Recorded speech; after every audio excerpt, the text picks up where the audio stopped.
Hi, this is John from SuperSteer, and today we're going to show you how to do an install on an SS100 Bellcrank. This is a comparison between the stock Oem Bellcrank versus our SS100 Bellcrank. You'll find these mounted on the driver's side frame rail on the Freightliner XC chassis and also the Magnum chassis as well. This is an original style Bellcrank, and showing you this cutaway, what we have is a flat pin with flat bushings, which can give you some play. And also we've got a step in this shaft where it's a steel shaft up against the cast iron housing, which sometimes can cause binding there. They can get very tight. So what we've done is we've redesigned this with the tapered roller bearing so we can take the play out and it will still turn nice and free. So we don't have any up and down play or side play, yet it turns nice and free. If it ever does get anywhere, it's just a matter of removing the Bellcrank from the frame, pulling this cap off, and we've got a nut and cotter pin there. You can adjust it just like you would a wheel bearing on a car.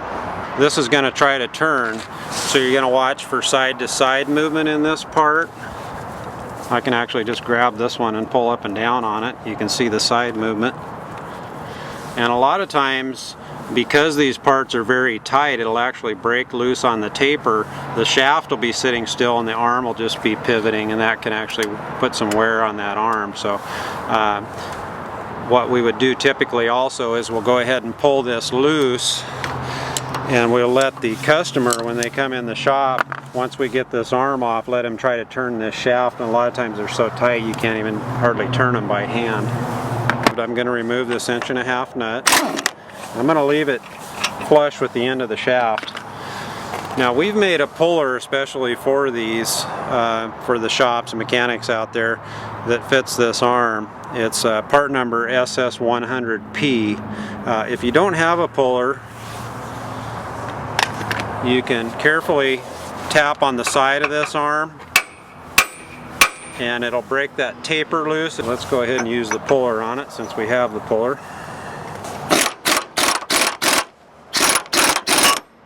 Now normally you would have your steering linkage, your drag links hooked up here, so you would just pull this out of the way and let it hang. Now on the frame rail it's attached with 3 bolts. They're a 1/2" bolt, so we'll go ahead and remove those. Okay, so there's the original Bellcrank removed. This one is pretty tight, and that's pretty typical. It's really bound up. You want these steering pieces to turn fairly freely.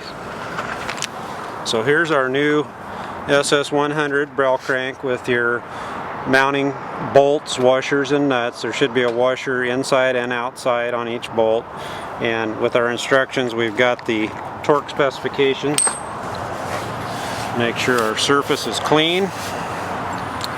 Go ahead and insert our mounting bolts. Okay, so we'll go ahead and snug these down.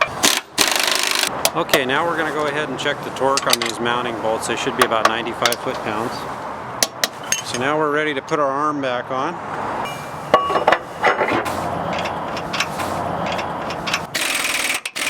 Okay, now we're going to go ahead and torque the large nut that holds the arm on, and it should be anywhere from 150 to 225 foot-pounds. You'll notice that there's 2 sets of holes in here.